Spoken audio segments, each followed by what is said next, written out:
Y en este momento comienza la grabación. Buenos días, martes 16 de enero. Estamos grabando aquí en Proyecto Humano, retomando nuestro canal, el cual se dejó un poco de lado una vez que pasó la pandemia. Nos tuvimos que poner a trabajar. Estoy aquí con. Estamos casi la empresa en pleno, solamente nos falta una de las socias, pero están los cuatro hombres que que arman esta consultora IoTech. Y con usted está, bueno, mi nombre es Claudio, si no me conocen, si alguna vez vieron Tenemos hambre de... No, perdón, Tenemos hambre de, yo manejaba los controles, pero te voy a poner un tema, era panelista estable.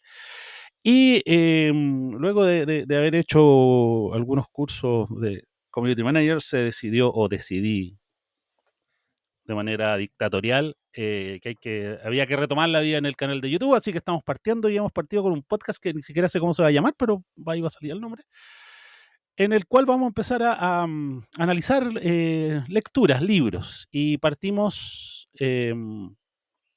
tomando un libro del cual hay un video que nosotros utilizamos en nuestras capacitaciones, en básicamente todas. Y ahora que estamos con la Academia de Líderes, también está metida en la Academia de Líderes, que es un video resumen sobre un libro que se llama Sapiens, que lo tengo acá en la versión escrita, o sea, la versión física de Sapiens de Yuval Noah Harari. Sapiens, de animales a dioses.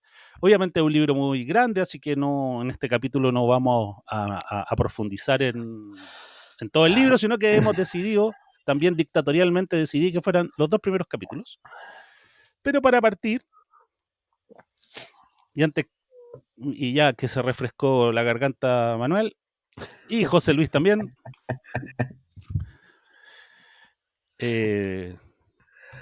Bueno, presento a mis compañeros, por si usted está llegando por primera vez, está Manuel Bustamante, coach ontológico y diseñador de profesión. Tomás Vice, socio fundador y también coach y tiene muchos títulos. ¿No? Son demasiados para pronunciarlos Sí. todos. Don José Luis de Leonardo, ¿tú cuánto tiempo ya llevas en Chile? 33, 34 años ya. Es más chileno que español. Sí, es más chileno, pero nunca se le ha pasado el acento. Se me agrava con el tiempo. Se te agrega con el tiempo. Y Osvaldo Galás, también ahí presente, desde su estudio, oficina ahí en su casa. Exactamente. El único que está guata al sol ahí es Tomás Vice, que está en su casa del sur, allá en Puerto Varas. Así estamos.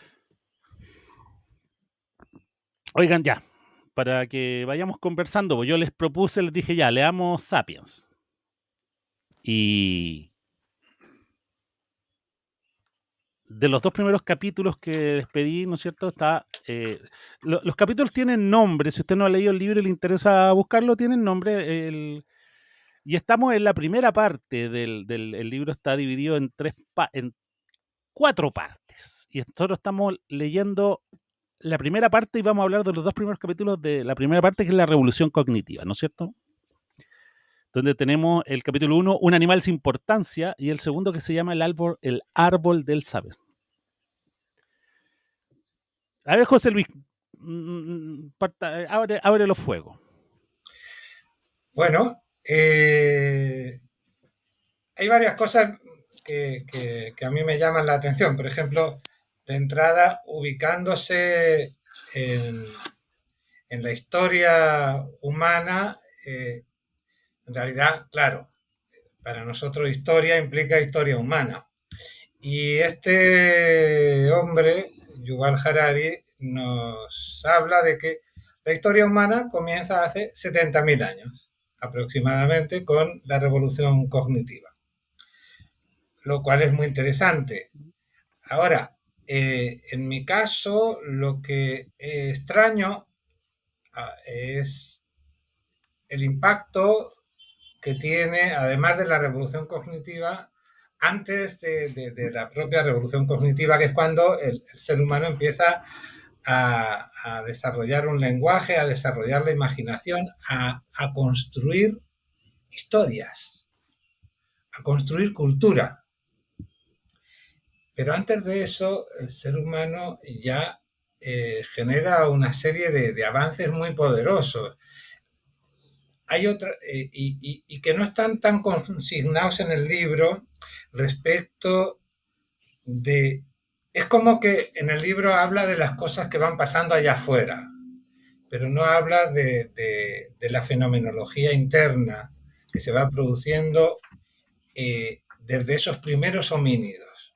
Por ejemplo, no habla mucho de la diferencia entre la conservación del fuego y la producción del fuego. Es como si fuera lo mismo.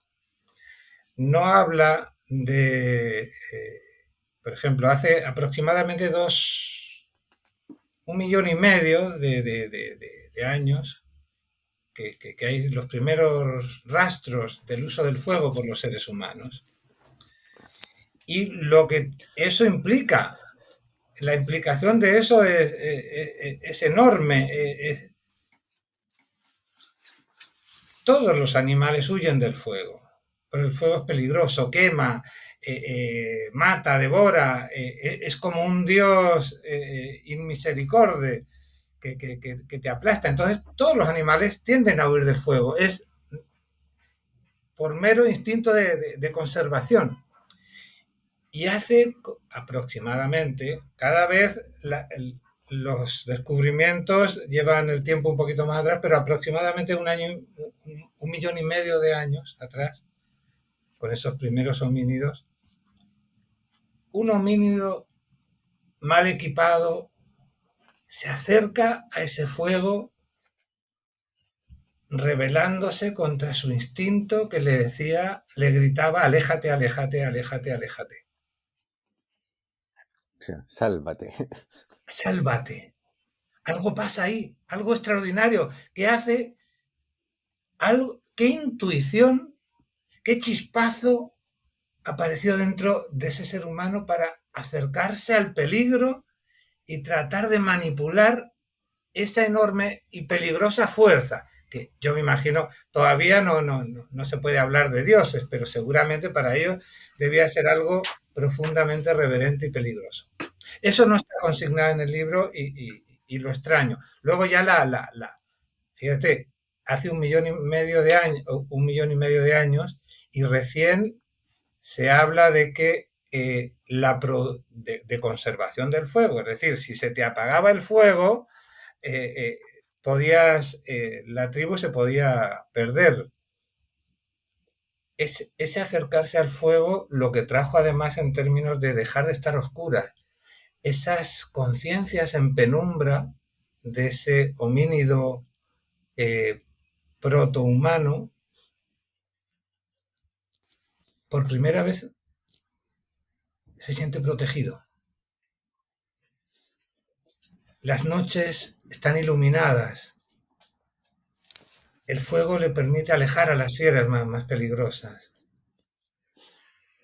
La comunidad que se encuentra alrededor de ese fuego se va fortaleciendo. Ese fuego se convierte en lo más preciado de la tribu. En fin, lo dejo ahí. Y recién hace aproximadamente 300.000 años que el ser humano aprende a producir el fuego. Es decir, pasa más de 1 millón de años conservando el fuego antes de aprender a producirlo.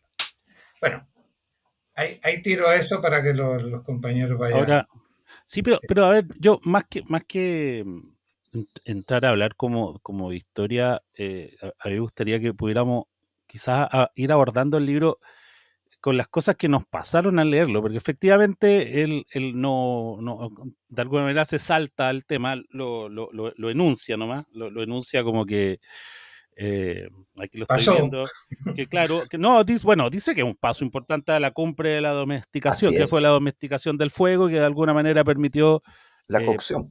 Pegar el salto pegarse un salto, porque efectivamente con el fuego de alguna manera pudimos empezar a alimentarnos de cosas que no podíamos comer.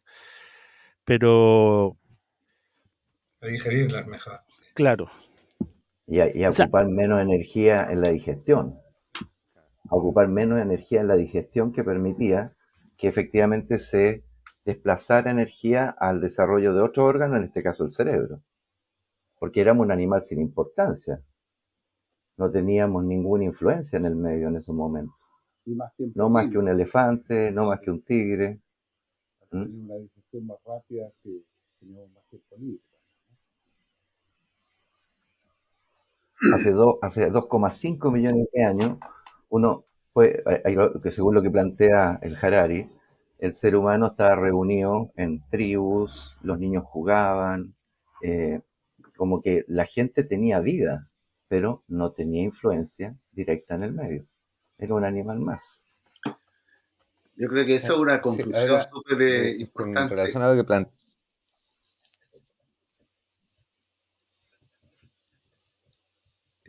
Dale, que somos animales se nos quedó colgado el pelado. y que tenemos... ¿Aló? Sí, dale nomás, dale. Se te escucha. Que esa característica que nos deja como el aterrizaje, ¿no? Es como, somos animales y tenemos algunas características específicas distintas, pero somos un animal igual que otro y estamos determinados por nuestra biología, las características de nuestra biología, ¿no? ¿Cómo es que se relaciona a partir de la generación de organismos llegamos a ser lo que somos hoy día? El rey del planeta Tierra, digamos, a costa de los otros animales a través de la historia. Pero somos animales. Y yo creo que hoy día hay como la creencia ególatra un poquito de que somos distintos, nosotros y los animales, los seres humanos y los animales. Es como si hubiera una diferencia tan grande. Y hace, no sé, 6 millones de años se plantea ahí que hay un ancestro común. Ahora, yo quiero también destacar que en realidad el libro está escrito de acuerdo a las investigaciones que hasta hoy día tenemos. Y las cifras y los datos efectivamente se van modificando de acuerdo a nuevos descubrimientos que se van haciendo. Entonces, a mí me parece que esta forma de presentar de Yuval Harari es una síntesis muy poderosa, pero que es también coyuntural respecto de los datos que tenemos hoy día, ¿no? O sea, podrían existir otras interpretaciones, otras formas de verlo. Pero a mí personalmente me acomoda mucho esto de esta presentación que tiene, ¿no? Como la encuentro coherente, la encuentro que en realidad tiene sentido y me permite un hilo histórico, ¿no? Un cierto desarrollo. Pero lo que no está totalmente esclarecido ahí, y efectivamente lo plantea así el libro, este salto en el saber, no se sabe cómo se produce. Entonces, claro, hay distintas formas, ¿no? La manipulación de las manos, el cerebro más grande, la capacidad de estar erguido. Hay varias características, pero ¿cuál es la chispa? Y yo creo que por ahí José Luis da en el clavo cuando dice, bueno, el fuego es un elemento básico, primario, de diferenciación, porque tiene que hacer un ejercicio de reflexión para poder acercarse a eso que le produce tanto terror al ser humano. Yo me quedaría con esa síntesis de que el ser humano es un animal y que tiene un saltito a través de una capacidad reflexiva, o sea, algo que pasa en la cabeza o en el corazón, en el cuerpo, en la biología propia del ser humano. Eso, por el momento. Puede usted continuar, don Manuel, que lo interrumpí, discúlpeme.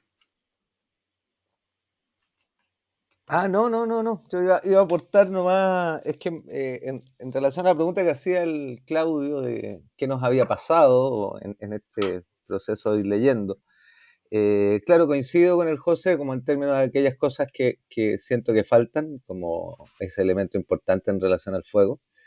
Coincido contigo también con esta de alguna manera aclaración. Él lo plantea casi como que fuera una develación de que como especie nos hemos resistido a este reconocimiento de ser animales, incluso lo plantea al inicio en esta lógica de que ahora nos vamos a referir como homo, ¿no?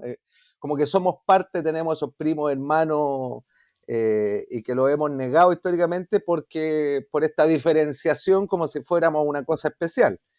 Lo otro que me llama la atención es como dato esta convivencia, por así decirlo, ¿no? Entre, no solo con los Neandertal, sino con varios otros, este Sapien y que claro, está la teoría de que los fuimos, a lo mejor los masacramos y eliminamos, o fue por esa convivencia Se mezclaron. que se fue dando, que sobrevivimos nosotros. Si es que nos entendemos además hoy como si fuéramos solo una especie, ¿no? Como si fuéramos todos sapiens, que yo ahí tengo dudas. Yo también. Y lo otro que quería como comentar es que yo estuve paseando este tema con algunos amigos, como abriendo la conversa, ¿no? También intentando rescatar puntos de vista, no solo de mi propio punto de vista en relación al libro. Y me pillé con algunos más de eso que llaman la academia, con mucha resistencia en relación al Harari, ¿no?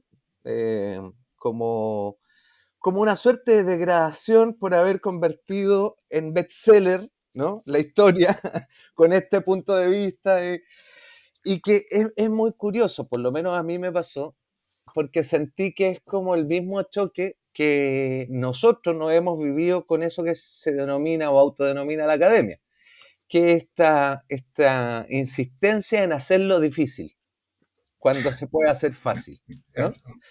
Esta insistencia en que como que el contenido tiene que tener una rimbombancia, un lenguaje, una forma, para que solo quien está en ese circuito lo entienda. Los expertos. Y solo los expertos sea asequible y no hacer una traducción, que incluso yo la siento hasta generosa, ¿no? Para el más lego de que lo pueda entender en fácil, si se puede entender en fácil. Y eso, claro, si bien tiene como esta pata que decía, ¿no? De esta suerte de degradación que hace la academia con Harari, pero tiene la gracia de que lleva un tema muy significativo, ya que estamos hablando del libro, a una lectura más amable, más cercana, y que donde cualquiera podría meterse y algo te pasa cuando miráis ese proceso. O sea, también en uno van apareciendo conexiones, revelaciones, interpretaciones que son interesantes, incluso para mirar el fenómeno de la propia vida y el minuto actual. Nuevas relaciones que uno va sí. haciendo. Sí. Claro. Oye, Manuel, cuando tú hablas de que hablaste con gente, ¿estás hablando de gente nacional? Sí, gente nacional. De algunos estudiantes, algunos ya que salieron, pero como en la rama de los sociales, ¿no? Que era interesante porque en su mayoría era, el comentario era como que la academia tiene reservas con él, pero si uno profundizaba con el personaje te decía, la verdad es que a mí me parece bueno, ¿no? Es como si además operaran en dos líneas. Es que es muy loco esta cosa del... Yo siento que tiene que ver como con el arrogarse ¿cómo decirlo? La autoridad. Como el secuestrar el saber, ¿no? Ese es como mi registro, como secuestrar el saber, como si fuera solo de dominio de una casta, de una élite, de una... cuando en realidad, si lo vemos por especie, lo mejor, y un poco lo que siento que hace Harari, lo mejor que podríamos hacer es democratizar ese conocimiento, ese saber. La divulgación, Claro. sí, facilitar la divulgación. Sí. Sí, yo te preguntaba porque no sé si esto es un fenómeno global o solamente pasa mucho acá en Chile, que siento que el cartón es tan importante a veces. Entonces, bueno... Eso daría para otro podcast. Por supuesto, o sea, en nuestra historia más reciente tenemos dos procesos fallidos, no voy a profundizar en ello, pero el primero básicamente estaba el tema de que una tía de furgón no podía hablar de temas tan importantes como no. O sea, Como la puede, puede, creación de puede una manejar, constitución, claro. puede manejar un Un furgón, puede pero no puede manejar un hablar de la furgón, pero Constitución. ¿cómo nos va a decir? Puede andar trayendo cabros chicos en el auto, weón, pero no puede opinar sobre la Constitución. Claro, no puede. Entonces, Eh, por eso te preguntaba, porque además, bueno, eso me da pie al segundo capítulo que hay una parte que me pareció muy graciosa, que era cuando se refiere al tema de la comunicación, de alguna manera nace como del chisme, Es El que es chismorreo. básicamente hacer un chisme. más Y se conocido como mete, Pelame. claro, pues el chisme, es que como está escrito en español, coño, la traducción en realidad es como española majo, habla del chismorroteo, para nosotros el pelambre, o el El chisme. Pelame.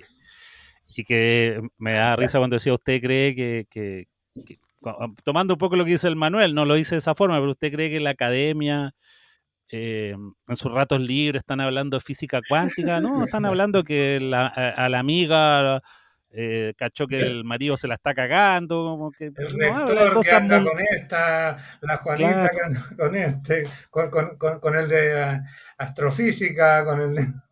claro, o sea,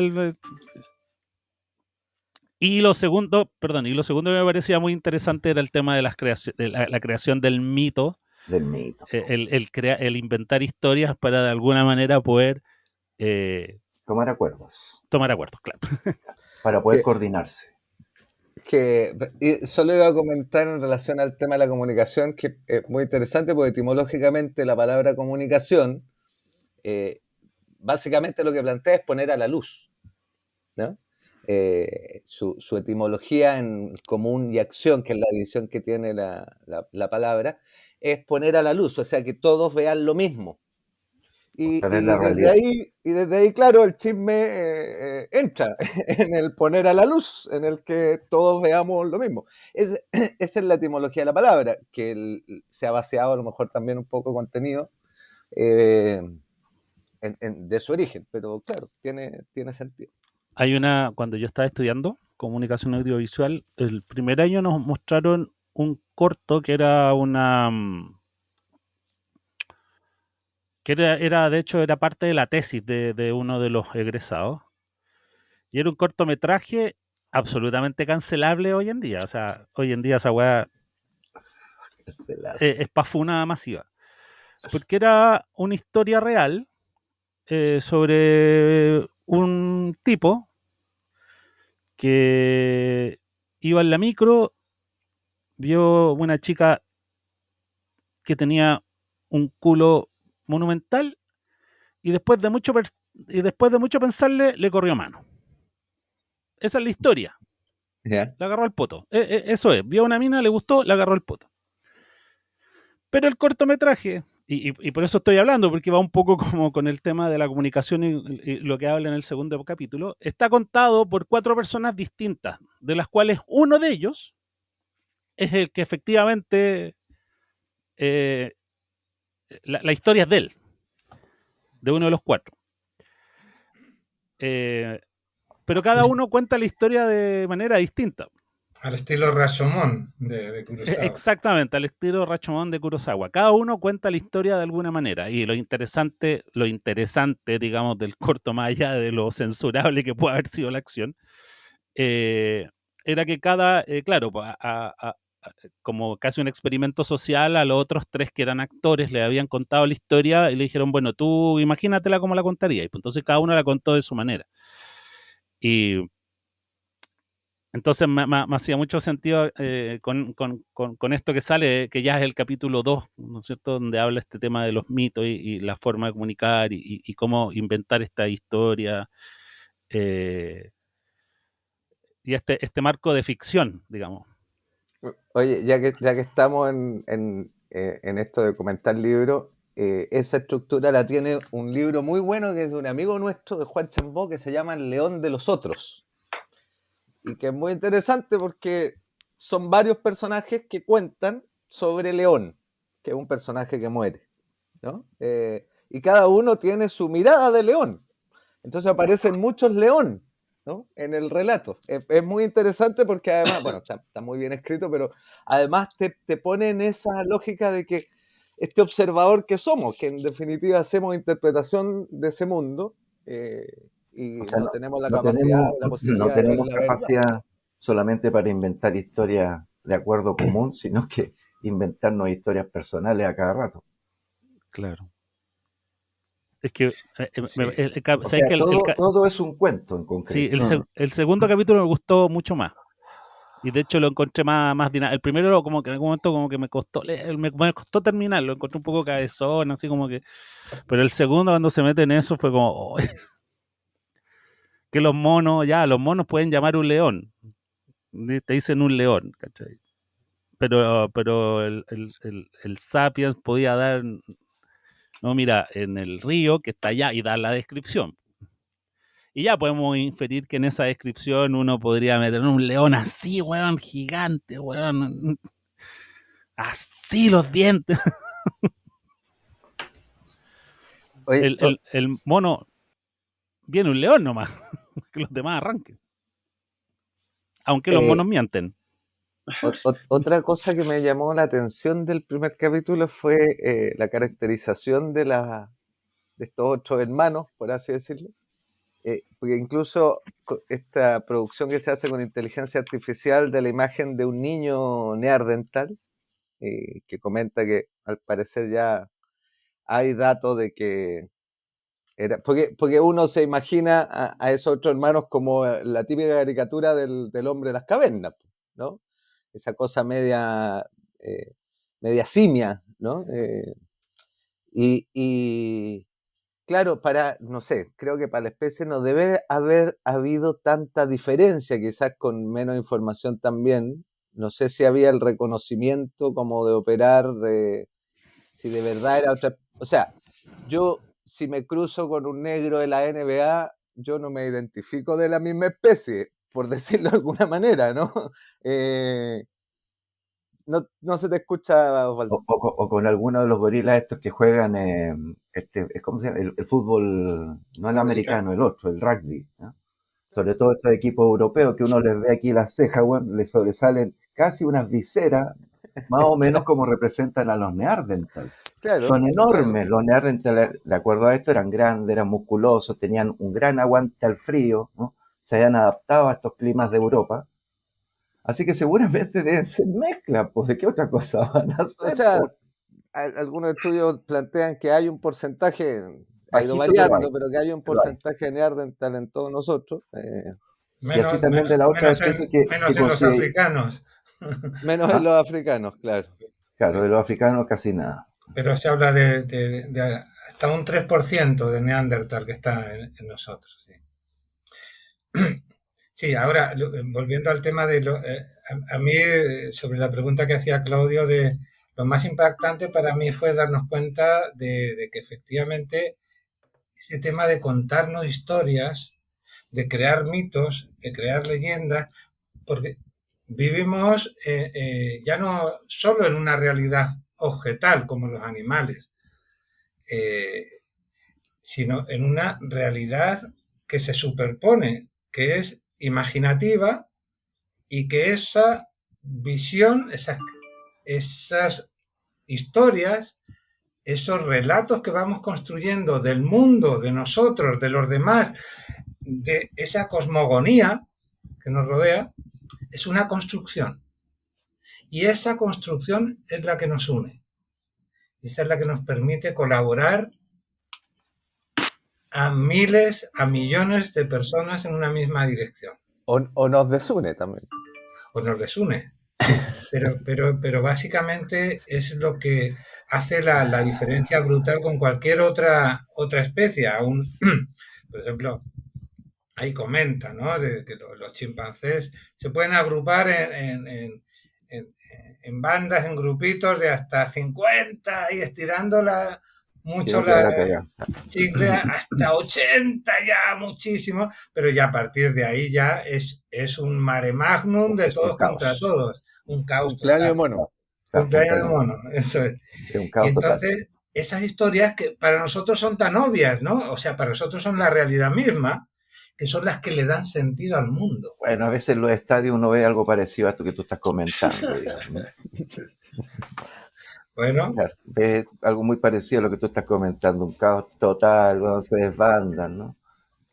claro. Y Pero a pesar de estas realidades inventadas en las que estamos de acuerdo, de repente simplemente se desborda algo. sí. Te digo que es muy interesante porque esas realidades que hemos ido creando, claro, cuando decimos inventadas pareciera que es una mentira, que es un... En realidad no es que sea una mentira, el tema es que son creaciones que hacemos pero nos las terminamos creyendo. Entonces se transforman en lo que actualmente se llaman paradigmas compartidos de cómo es el mundo, cómo soy yo, cómo son los otros, qué es lo que se debe, qué es lo que no se debe hacer, lo que es correcto, lo que es incorrecto. Y entonces, en definitiva, esos relatos es lo que nos dan sentido en conjunto, nos dan dirección, Eh, nos dan un Ahí, ahí- Pero, marco adecuado para pero nos ahí encontrar. dan, entra, ahí entra en un tema que me parece súper interesante, José. Dale, Tomás, dale. no, no, no, por favor, No, no, por favor, por favor. por favor. No, que estas historias inventadas, el impacto que tienen en la creación de nuestras realidades, de cómo funcionamos y de lo que hacemos, y también el cómo son contadas. Es que me acordé solo de una anécdota de algo que me hizo caer en cuenta José Luis hace muchos años atrás, que yo en las clases usaba mucho el ejemplo este que no fue descubrimiento, fue quizás la invasión y el genocidio más grande que ha existido en la historia del ser humano, la invasión a este lado del mundo, ¿no? A Claro, Latinoamérica, con la lógica de que, claro, ¿quiénes son los que se vienen a este lado? Los que sacan de las cárceles, atestadas en Europa, todos esos españoles desgraciados, ladrones, todas esas cosas, y que así se la contaron a uno, así la reproducía yo, y en algún minuto José me hace caer en cuenta de algo, porque el discurso va para hacer que los españoles son unos desgraciados, y José me dice, sí, pero esos son tus abuelos, no los míos. Y, y el cambio de punto de vista me cagó todo el argumento, ¿no? Porque claro, tenía toda la razón. O sea, Bueno, yo vengo de ahí, no él. a En, menos que en- también en- venga la misma en zona. esta lógica de cómo se cuenta el relato, ¿no? Porque efectivamente esa invasión, con todo lo desastroso que fue, esos españoles que venían se quedaron acá y son mis antepasados, son nuestros antepasados de los de acá, no son necesariamente los antepasados de los españoles que se quedaron allá. No había Y, cómo elegir. y te cambia el punto de vista del relato. Entonces es muy interesante, sí, creamos historias, las creamos en base de interpretaciones que hacemos de lo que vemos, pero también el cómo se traspasa esa historia, que es un poco lo que ocurre hoy con los fenómenos de la guerra. Al final son historias que se han traspasado y que hay un montón de gente que cree en una versión del relato y que eso me hace incluso llevar a matar a otro. O sea, el mismo libro lo plantea, ¿no? Este relato de los estados y las naciones y todo, es un Claro, relato. y ahí llegamos a este tema de que esta capacidad de inventar todas estas historias para tomar acuerdos y coordinarse, eh, claro, funcionan perfectamente en la historia del ser humano, pero hoy día uno lo puede ver en el bombardeo a Gaza, ¿no? Uno lo puede ver claramente cómo están operando esos elementos para que todos se callen y no digan ni pío al respecto. O sea, es una forma de operar, pero que está como si estuviera involucionando ese elemento que fue tan positivo, ¿no? En vez de estar desarrollando más vida, más saber, más libertad, muy por el contrario, ¿no? ¿Te das cuenta? Llega un punto, estas historias que nos hemos inventado, que al resto del mundo le da exactamente lo mismo lo que está pasando ahí. Y en otras partes, no solamente ahí. Pero es por estos acuerdos finalmente. Bueno, sí, ese es uno de los elementos de los cuales a mí me hace dudar si somos solo una especie, ¿no? Esas direcciones mentales, ese actuar, yo me cuestiono, porque cuando veo, esto lo he comentado otra vez, pero esa caricatura del Neandertal o de ese primer humano medio prehistórico, no sé si es tan distinto hoy día cuando veo a esto repetir y machacar con que la economía es lo único importante, desapareciendo y objetando al ser humano, o este mismo fenómeno de la guerra, ¿no? Convenciendo a poblaciones enteras que hay que matar al otro porque es no sé qué enemigo o qué peligro trae. Nosotros lo vivimos acá con la migrancia. Es muy curioso, hoy día mucha gente que uno nunca hubiera esperado ya hizo suyo el relato de no, todo esto es por tanta gente que ha llegado de afuera. Es una cosa muy loca. Si vas para Chile se fue a las pailas. Se fue a la chucha. Si vas para Chile. Es muy interesante. Y te ruego que no pases por donde vive mi mamá, porque en Las Condes ni cagando pasas por ahí por ningún motivo. Claro. Sí, pero yo quería decir algo, pero Tomás hace un rato quería comentar algo y se quedó callado. Cuenta, Tomás. Ver que este tema de los mitos, por una parte hay mitos que están arraigados en distintas partes geográficas y también en un mismo lugar geográfico se entremezclan estos mitos, ¿no? Y siempre la interpretación es buscando el beneficio y la sobrevivencia. De alguna manera, también me hace sentido este cuento de que nuestras reacciones más instintivas tienen que ver con genéticas muy profundas, donde efectivamente éramos animales atacados por otros animales y frente al peligro actuábamos en modo sobreviviente. Entonces, cada vez que nuestros mitos se oponen, también a lo mejor sentimos esa pérdida de identidad, esa no valoración, esa forma de ningunear, ¿no? Como desde un mito a otro. Entonces, ¿cómo surge como una cuestión animal, una respuesta básica, primaria, ¿no?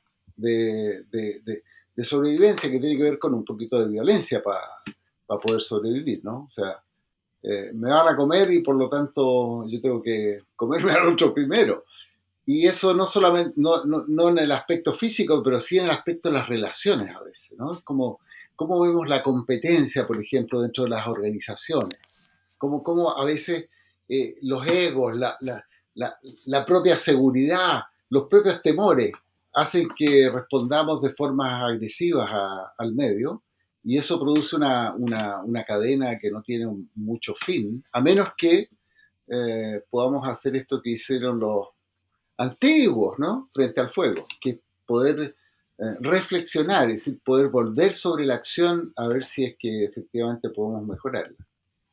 Eso me llama la atención, las interpretaciones y la capacidad de reinterpretar que siempre estamos teniendo. Y me hace pensar también sobre la propia interpretación del ser que soy.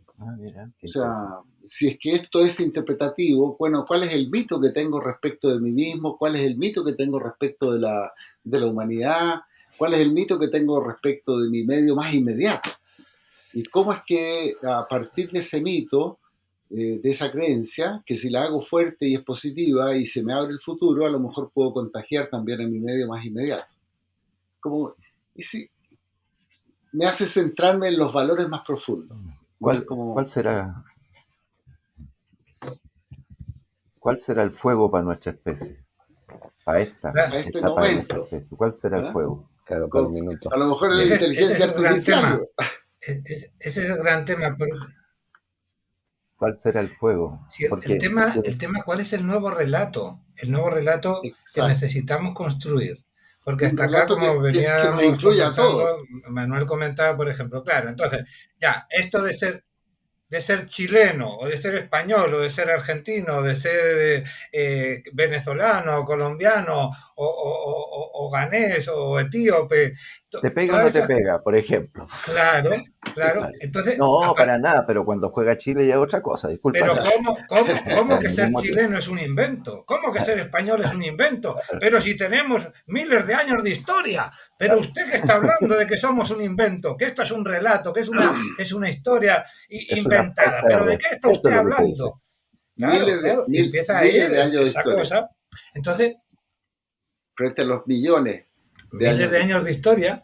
frente a los Entonces, miles de millones. yo veo respecto a lo que tú decías, Tomás, de que efectivamente como esas historias inventadas están haciendo aguas en este momento histórico y ya no están dando soluciones. Nos ponen a unos contra otros y no solo a un país contra otro, sino como tú decías, al interior de las organizaciones, de cualquier organización, hasta en la familia. ¿Qué está pasando? Que se está desintegrando las sociedades hasta la base mínima que es la familia, todos contra todos. Entonces, nos falta construir un relato que dé cuenta del momento histórico del ser humano, porque estamos en una crisis, eso está clarísimo.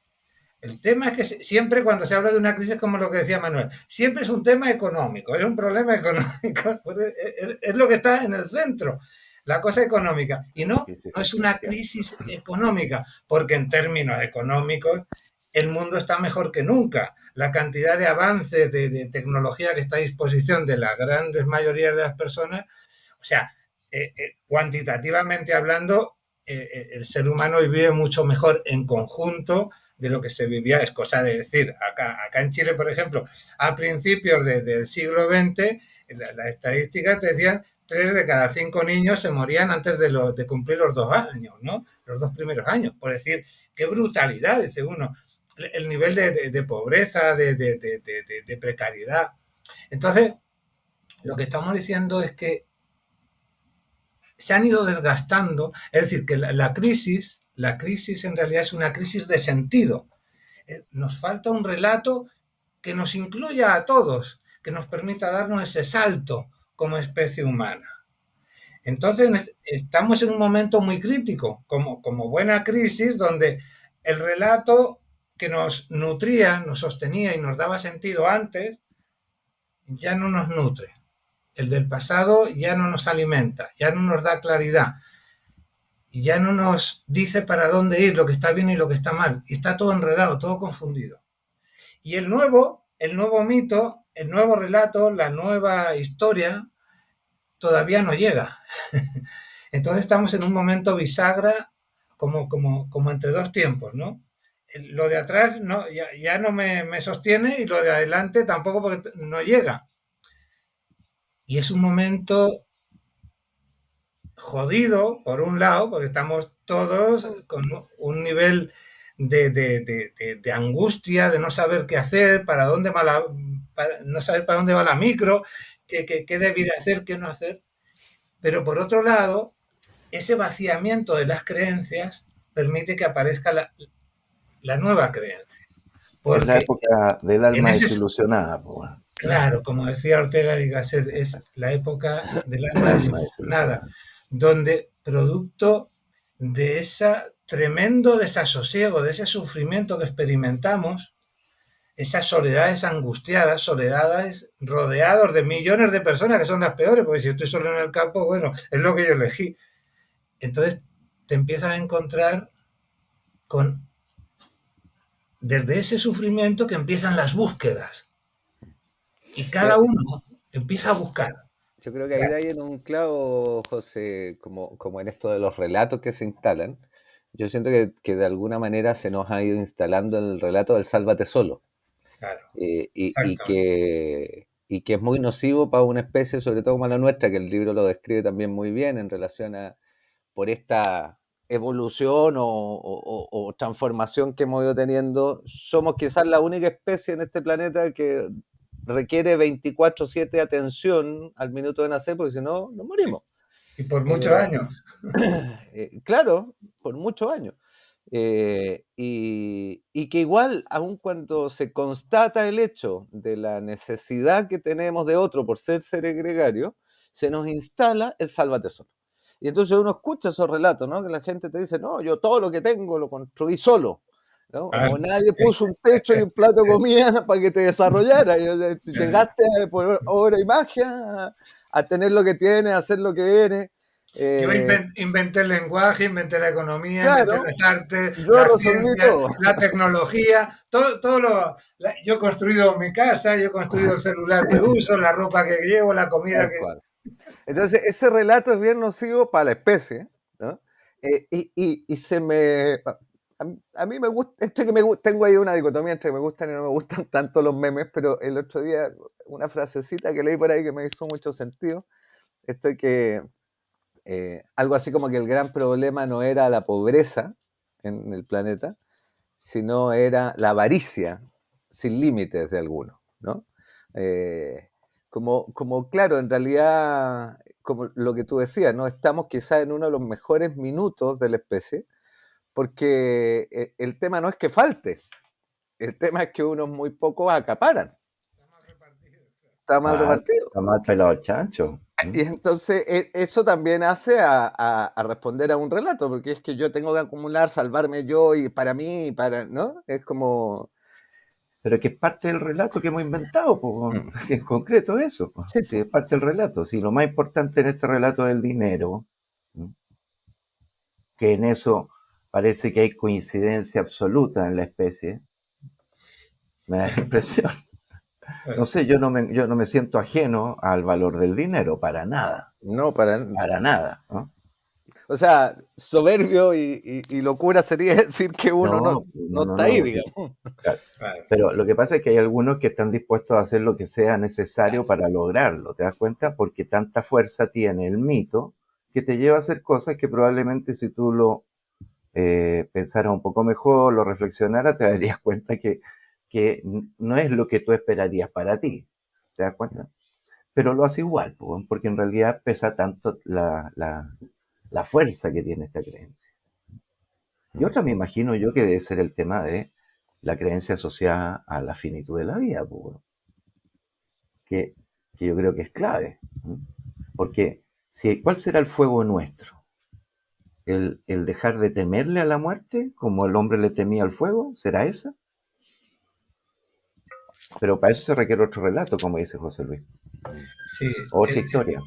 es muy interesante ver cómo eso de desplazar al ser humano como valor central, que es lo que facilita que a lo largo de la historia los pueblos cooperen y se desarrollen, se convierte en ese, cuando se desplaza ese valor central y queda en el centro el mito del dinero, entonces, que básicamente, ¿qué dice? Que el dinero te va a dar todo, te va a dar la felicidad, te da la amistad, te da el amor, te entrega todo, Todo. lo, Es la expresión y, de la felicidad misma. absolutamente. Y ese es el mito que se instaló. Con dinero todo, sin dinero nada. Y Ahora, ese es, lo loco es que no te lo da, pero te lo facilita. sí, eso es cierto, desde la creencia que tenemos. Claro. La creencia que tenemos. Entonces, porque digo que es muy Desde la interesante verlo, creencia. porque cuando ves la historia de las distintas civilizaciones, se habla que han habido como alrededor, según los historiógrafos, entre 19 y 21 civilizaciones. Hay algunas discusiones ahí. Pero siempre al final de cada civilización se cae en eso, en el tema mercantil, en el tema del dinero como valor central, donde desaparece lo humano, que es lo que nos une. Y entonces, ¿qué es lo que queda en el centro? Lo único, las cosas, el acumular, acumular, acumular. Y eso además Territorio, está asociado riqueza. a lo que tú decías, Osvaldo, al tema de, está peleado con el tema de construir un sentido trascendente de la vida. Hacer un relato trascendente de la vida. Porque si lo que es más preciado de mi vida es acumular cosas y dinero y temas materiales, claro, cuando llega la muerte y que no me puedo llevar esas cosas, estoy jodido. Me desencaja totalmente. Claro, Y hay un cualquiera diría sufrimiento brutal que ante la muerte. es un pésimo comerciante ese porque hizo muy mal negocio, porque se va a ir Es, en perdón. es, eso Es un es, pésimo comerciante, güey. eso es. Pero, Entonces, pero, pero ahí viene otra parte del relato, que es que, y que opera sobre todo en las castas y la familia, y antiguamente los reyes, porque no es solo actual, que es que toda esa construcción, de alguna manera, me genera trascendencia, ¿no? Desde el punto de vista de las lucas, del mercado, me genera trascendencia, porque entonces eso le queda a mis hijos y a Es mis mi obra, nietos, es mi y mi obra. imperio y mi nombre y mi obra va a trascender, y va a quedar por miles de años, que es una búsqueda de la especie de mucho tiempo, ¿no? El sí. cómo trascender. Y que Yo y los míos, los yo y poquitos los que me... míos, entonces trasciendo en esa construcción, en esa luca, en ese poder, ¿no?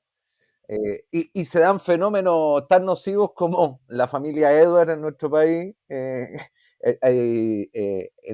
ya que estamos en esto de los libros, El poderoso caballero del periodista chileno, ¿cómo se llama? Eh, el ¿Que el que lee las Matamala? noticias, el Matamala. Matamala. Cómo hace la descripción desde la construcción de esta nación de Chile, los Edward metidos y Por él. abuelos, nietos, hijos, ¿no? Metidos en el poder en un estado, vendiendo, y recibiendo lucas del extranjero. Es bien monstruoso, porque uno imagina que este último que tuvo que ver con la dictadura, pero no, viene desde toda una casta. Y entonces se arma el relato de trascendencia porque son los selvas, ¿no? Es muy... Y a nivel mundial tenía a los Rockefeller, a los Claro, Rothschild y así claro. siguiendo. Sí, sí, es muy Ahora, interesante. disculpa, José, pero el Sí, punto, sí, a mí lo que me llama la atención de todo esto es que esta habilidad de ponerse de acuerdo, ¿no? Inventar realidades para ponerse de acuerdo y coordinar acciones, es lo que le permitió al ser humano tener el desarrollo y el manejo Ah, de el conocimiento, ¿no? Al punto tal que hoy día le metemos mano al genoma humano. claro, claro. Entonces, toda esta habilidad, esta capacidad permitió, igual, a pesar de que se ha utilizado en innumerables oportunidades para hacer mierda a la especie humana en ciertas zonas, países y regiones. Sin embargo, ha permitido enormes avances, enormes avances. Entonces, lo que yo me pregunto es, porque esta capacidad de coordinación inicialmente, yo imagino que estaba dada fundamentalmente por la necesidad de sobrevivir, por una necesidad súper básica, que era sobrevivir. Y en esa capacidad de sobrevivir, ellos se empezaron a reunir en tribu y a hacer un montón de cosas que les permitían efectivamente sobrevivir y protegerse también de otras tribus probablemente que les querían robar el fuego. Adaptación al Entonces, medio, claro. eran bastante reactivos frente a cualquier situación que ocurriera porque estaban en situación de sobrevivir. ¿Mm? Entonces yo me pregunto, ¿y en qué momento entonces se perdió el norte con eso? ¿Te das cuenta? ¿En qué momento se perdió el norte? Porque esa capacidad de coordinación nos permitió sobrevivir, nos permitió evolucionar como especie. Y sin embargo, en algún momento se torció el, el camino de la coordinación para generar mayor evolución, mayor vida, y muy por el contrario, ir generando todos estos procesos que ustedes ya han estado comentando, digamos, ¿no? Que no han sido precisamente muy interesantes desde la perspectiva de lo que les tocó vivirlo. Sí, el tema es que, como decíamos antes, que es un tema como cíclico, ¿no? Como que cada civilización nace, alcanza su cenit y luego cae en esta suerte de involución. ¿Cuándo cae en esta suerte de involución? Cuando se pierde el bien común, cuando se pierde de vista el nosotros y el tú. Hoy día lo único que va quedando, como describía Manuel y tú, era esto. Yo, lo único que va quedando es el yo, un ego monumental que es como un gran buche que absorbe, que absorbe, que absorbe, que traga, traga, traga y no sale nada para afuera. Eso es lo que va quedando. Entonces, Cuando Una uno cascarita. lo ve así, dice, o sea, todos los indicadores, además es que me lleno de cosas y cada vez estamos con más cosas, pero sufriendo más, cada vez más aislados. Y las cosas que realmente nos hacen bien es a las que no estamos atendiendo. ¿A qué son? A los afectos, al cariño, a tener ámbitos de vecinos, de familiares, donde nos preocupamos por el bien común. Y cuando hacemos eso, todos ganamos. Todos nos sentimos queridos, apreciados, contenidos, apoyados. Y cuando no, todos nos sentimos en un estado muy sufriente, aislados, angustiados, peleados, en confrontación con los otros, con un sistema de tensiones, como decía Tomás, que con una biología y que me tiene todo el tiempo a un nivel de tensión, de angustia y de estrés que no hay quien aguante. Pero sabéis que igual es súper loco y quizás guarda relación a la potencia o la instalación profunda del relato, porque eso que describías, inmediatamente me surgió el registro que tuve en estallido social en Chile y pandemia posterior, ¿no? Que se fueron rearticulando de alguna manera las comunidades. Yo me lo viví acá donde vivo, ¿no? Sí. Pero rápidamente, cuando bajó un poquito quizás el temor, cuando se volvió a instalar una suerte de nueva normalidad, ¿no? Esa reconstrucción se fue rompiendo rapidito, ¿no? Y volvió a aparecer el yo, ¿no? Porque, que me miró feo, no, que este se aprovechó, que este no sé qué, que de allá no sé cuánto. Y se empezó a externalizar el relato, porque no era solo ya en tu comunidad, sino que lo veía allá afuera y se degrada todo, ¿no? Aun cuando se tuvo el registro y la experiencia vivida de que en esa situación de crisis salimos porque nos empezamos a comunicar, porque nos empezamos a cuidar, porque empezamos a preocuparnos del lado, de la viejita que vivía sola, y de que entonces si yo iba a comprarle, le compraba, ¿no? Pero rápidamente desapareció. Y es muy curioso porque el relato mató el registro, mató la experiencia vivida. Yo encuentro que como estamos en los un momento terremotos. muy interesante. Cuando viene el terremoto, se produce un gran silencio, un gran temor, y dura un par de días que todo el mundo es muy amable, está como todo el mundo recogido ante ese evento magno, y a los 2 o 3 días ya de nuevo se vuelve a la A cotidianidad, la a normalidad. los bocinazos, a los autos, metiendo el auto al otro. Perdón, Tomás. Así es. Sí, yo encuentro que estamos en un momento muy ¿Quieres decir, interesante. pelado? Por una parte tenemos todos a nivel planetario, digamos que en el último siglo han habido menos muertes proporcionalmente a la cantidad de población que tenemos, menos muertes a través de toda la historia. Y tenemos menos hambre que a través de toda la historia. O sea, tenemos solucionado para la mayor parte de la población condiciones de comida como nunca habíamos tenido en la historia. Éramos seres muy, muy hambrientos. De hecho, cada uno de nosotros vive mucho mejor que cualquier rey de la Edad Media, ¿no? Por una parte. Es decir, desde el punto de vista físico, desde el punto de vista del avance tecnológico, estamos súper bien. Pero desde el punto de vista